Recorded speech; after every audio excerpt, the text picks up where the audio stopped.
know they are playing about this one. But then again,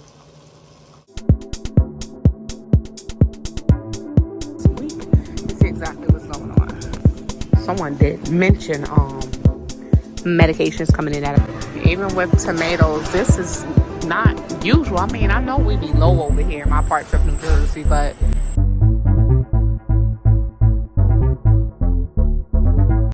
hey family, welcome back to another video. Today is Saturday, so hopefully you all had an amazing week and happy Saturday. This is Shauna and I'm officially checking in over here at Moments with Us. You all check in, let us know where you're watching from and how you are doing. Of course, I'm checking in from northern New Jersey. All right, fam, so today brings our news, comments, and reports, and oh my, so much is still going on. So let's jump right into today's video. Hopefully, like I said, you all had an amazing week, and your weekend would be more amazing. As far as temps go, whew, man, did New Jersey get the breeze? Some parts did get snow as well. Let us know what your weather conditions are like. Oh man, I'm telling you guys, if it's not one thing, it's definitely another. This is a great time to say that. So now they're saying lead in gasoline tied to over 150 million access cases of mental health disorders. So exposure to car exhaust from leaded gas, which was phased out in 1996, resulting in anxiety, depression, and ADHD symptoms in generations of people. And with so many children and people having, ADHD, especially now, let's just read. So exposure to lead in gasoline during childhood resulted in many millions of access cases of psychiatric disorders over the last 75 years, a new study estimates. So lead was banned from automobile fuel in 1996. The study, published, of course, on Wednesday, looked at its lasting impact in the U.S. by analyzing childhood blood lead levels from 1940 to 2015, y'all. So according to the findings, the national population experienced an estimated 151 million access mental health disorders related to lead exposure to lead from car exhaust during children's early development. So the exposure made generations of Americans more depressed, anxious, and attentive and hyperactive, the study says. Wow. So the researchers, they did find that exposure also lowered people's capacity for impulse control and made them more inclined to be neurotic. But I'm wondering, because with so many kids even now having ADHD, including one of mine, I mean severe ADHD, cannot control the impulse for nothing. What are they saying the cause for this now? Now they're saying back then it's from the lead in the gas. So lead associated mental health and personality differences were most pronounced for people born between 1966 and 1986, according to the study they're saying. So if you guys have ADHD and you were born around that time, they're saying that it's possibly from the lead that was in the gas in general. So people during those years can't go back in time and change that, they're saying. So studies like ours today add more evidence that removing lead from our environment and not putting it there in the first place has more benefits than we previously understood. But lead is everywhere. Lead is literally everywhere. Even in some of the food items, they have like high levels of lead, and people been consuming it for years. And they don't even know until, boom, it come out one day. Hey, you've been consuming that cinnamon for, almost every day of your life. And, you're wondering why you can't function throughout the day. It's because of the high levels of lead. It comes out years later. It's crazy. They're saying that there's no safe level of exposure to lead. Even small amounts are associated with developmental and learning difficulties. Given that lead exposure is known to harm the brain, especially guys, and the nervous and reproductive system, children under 6 years old are most vulnerable to lead poison. And because they definitely always putting something in their mouth too. Yeah. So guys, lead, please, please, please, when you see lead and it pops up, and if you're reading articles, if it pops up in that article and it goes hand in hand of whatever food item, just be very careful. Lead definitely, like I said, I seen it firsthand. Lead definitely does something to the brain. When I was a little younger, my first niece, my oldest niece, the house that we lived in had some crazy lead. I think this is before they start even using the lead-free paint.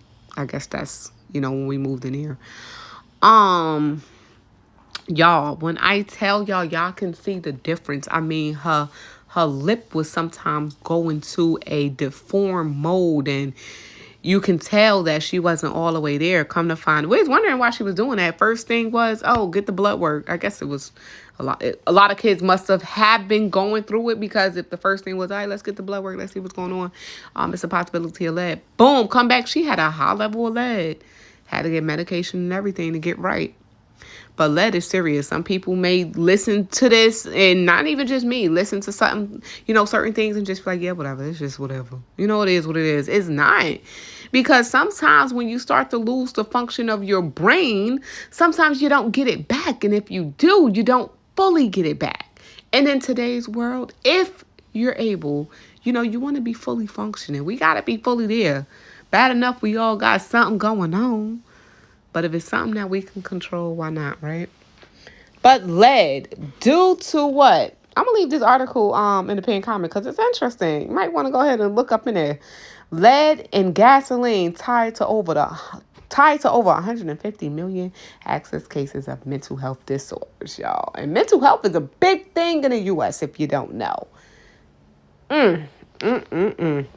All right, and as we do cover like certain price increases and stuff, let me tell you guys this. If you do have Verizon, y'all know when it comes down to the cable company, phone line and all of that, prices have just been going up, especially since they stopped that, what was that? If you receive like Medicaid or food stamps or something, it slipped my mind. But you get like a $30 credit towards your bill or something. But they stopped that anyhow. So Verizon is once again raising its fees. So if you do have Verizon, man, oh man, this particular surcharge also increased significantly a couple of years ago. So if you do have Verizon, please expect the cost to go up. Even if it's just by a few cents, you still have to budget around it regardless. So Verizon is actually going up 20 cents extra per line, okay? It's not per billing cycle, it's per line. So if you have those 4 lines, 3 lines, 2 lines on your plan, it's that per line, okay? So administrative and teleco recovery charge, that's the charge there. The company tax onto monthly bills, and Verizon's claim that it's just the cost of doing business. All right. So what's happening is starting December 18th, the monthly Verizon wireless administrative and telco recovery charge will increase by 20 cents per line for mobile voice, basic phones, second numbers, smartphones, etc., and data-only hotspot tablets products. Verizon home internet services are not affected, only if you do have that data line. That takes the fee from $3.30 to $3.50 for each voice line on a plan, and $1.40 up to $1.60 per data line. All right, so it says the fee do help defray to recover certain direct and indirect costs we or our agents incur, y'all. So AT&T and T-Mobile have slightly different names for the same fee, and all make basically the same claims about offsetting the cost of running a wireless network. Yeah, they gotta uptake their security, y'all, because these cyber attacks are real. Y'all know how much of our information was already leaked across the daggone cyber world? Regardless, I feel like there's no way around it. No matter what we do, there's no way around it. So yeah, that 20 cents per line for Verizon is definitely going up. So December 15th, beware. If you do have that Verizon line, you know it. You're going to see that increase on your next bill. Man, I'm just so in the middle about this because I don't know if it's a good thing or a bad thing. Man, oh man. So New York set to increase minimum wage. Here's how much more workers will earn. I think New Jersey is set to get an increase too. We'll look at that one next. The only thing about this, if workers get an increase, guess what? The prices of everyday average items do go up. So if it's a certain company and they sell certain goods, those certain goods would go up. So Staten Island, New York, we do have a few people from New York that do check in over here. Guess what? Those earning minimum wage in New York State are set to receive a raise at the start of the new year. So on January 1st, 2025, the minimum wage will increase to $16.50 an hour in New York City and Westchester. Nassau and Suffolk counties are into $15.50 an hour in all other parts of the state. So it's just a certain parts that's getting at $16.50 while others are getting at $15.50. So currently minimum wage is $16 in New York City, Westchester, Nassau, and Suffolk counties, and $15 in all other counties in the Empire State, y'all. So on January 1st, 2026, the minimum wage will increase by an additional 50 cents, bringing New York City, Westchester, all of that I just said rates to $17, and the rest would be at $16. And then starting in 2027, everybody going to be priced out because guess what? It's going to go up again. And once that go up, everything go up from the cost of living to everything. And then we're still not going to be able to afford to live and pay rent and pay bills just because the cost of living, well, the minimum wage went up by a few cents. Man, I'm telling you, they just keep us in a chokehold any way that we can. But for those of you who are now receiving minimum wage in New York, it would be going up January 1st of 2025. I swear them landlords be in our face real quick like, hey, I know minimum wage went up. I know we got to charge you extra. I'm sorry. But then insurance go up to maintain a home. It's a lot. I'm telling y'all that chokehold is real. New York set to increase minimum wage once again. Oh my God. And for my fellow New Jersey, workers, neighbors, $15.13 is most employers' minimum wage. While seasonal and small employers, which is fewer than 6 employees, guess what? Only $13.73 an hour. How can anyone live like this? Minimum wage may continue to increase each January 1st based on a measure of inflation. They need to stop it. It is not based on that. Because if it was, we all would be able to afford to live. All right, we're going to leave that right there where it's at. I think Cali right now, their minimum wage is set at like $18 an hour. I would never in my right mind be able to afford California. Okay.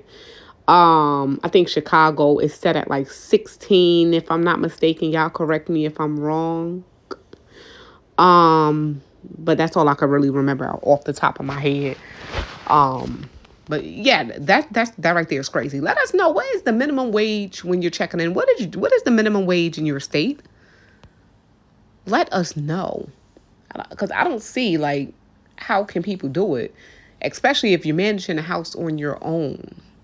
It has to be someone else there. There have to be 2 to 4 incomes. Okay, you have to have the income unless you're like in a subsidized housing or like Section 8 or controlled rent or something like that. Still, bills and everything else still add up, right?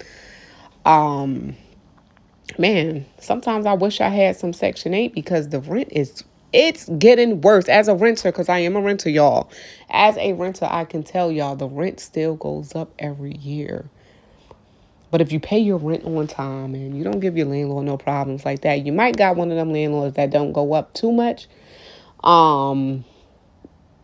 We get our little $50 increase every year, which isn't bad. Because I heard some stories, though we over that $2,000 and change a month, I've heard stories of landlords going in $200 extra. Like, what? Okay. But yes, y'all, let us know. Do we learn something new every single day? They're saying why you need to place a bowl of salt by your window this winter. All right.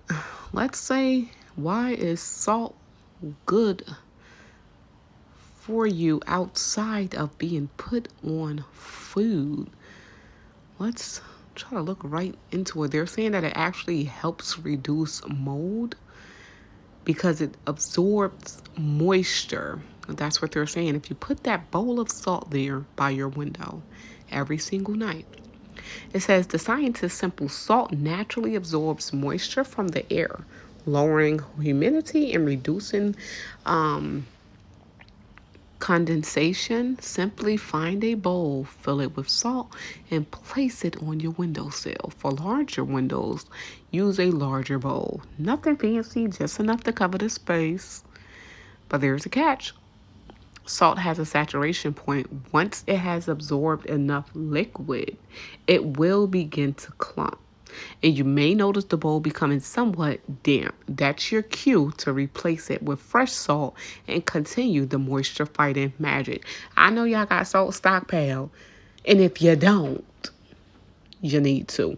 Who's gonna get it to try? I'm gonna do it. I'm gonna put it by my windowsill and see what happens. Salt and ventilation for the win. While salt can accomplish a lot, it is hardly a miracle worker. Consider it your dependable sidekick, but not the entire solution, of course. Proper ventilation is the real MVP to prevent mold growth over the winter. So here are some simple techniques. They're saying regularly open windows to circulate air and prevent moisture buildup, especially if you guys who have like your stockpile items in the area there's no window. So that is great. Check window vent for proper operation. Turn on the bathroom extractor fan if you have one, because I don't have one. Be aware of indoor drying. Avoid drying clothes or boiling water without lids, as they might increase air moisture. Of course it do. But get that thing of salt, just enough to fill a bowl, put it by your window, and once it start to clump up, it's your cue to replace it, guys. We learn something new every day, don't we? I really do think that that's a great idea if you're building a stockpile and you are putting it in an area where moisture, which you really don't want to do, but where there's going to be a lot of moisture. Try that out and hopefully it works. And if you don't have a window, I'm sure if you put that bowl of put that bowl of salt there, it'll still work the same way. It'll probably just get hard a little bit faster because there would be a lot of moisture. But it's great for those who are putting their stockpile items, in the area. And it's just like their extra food and stuff like that. If you don't have like the little, oh my God, another word is slipping. The little things that I recommend picking up from Dollar Tree, if you don't have them, definitely get some of those. But if you don't, of course, try the salt trick. See if it'll work. The word hit me, moisture eliminator. Don't mind the area right now where I'm at. I'm dark. It's dark right here because I got my 1-year-old to go to sleep and he needed to take it down. So I decided to take the time and record just because I have not been having the time to record. But guess what? Right now I do. And I appreciate all of you who do understand. It's a lot going on, family. So we're going to leave this video right here where it's at. If you are new here and you did enjoy today's video, all you have to do is subscribe to become part of the family. And if you've been here before, of course, thank you so much for coming back. And until next time, you all enjoy the rest of your weekend. This is Shauna, and I'm officially checking out from Moments with Us. Anything that you all want to share, drop it in the comments or shoot me an email. You can find me on social media. Everything that you need to reach me would be in the description box down below. But let's continue to stay ready, stay on our toes, and just do what we can do. That's pretty much it. It's holiday season, of course. Watch your back. Your best to watch your back. Safety is key during holiday season as well. Until next time, y'all, you all stay prepped, stay blessed, stay safe. Most of all, remain beautiful queens and kings. Peace out. Love you all. God bless.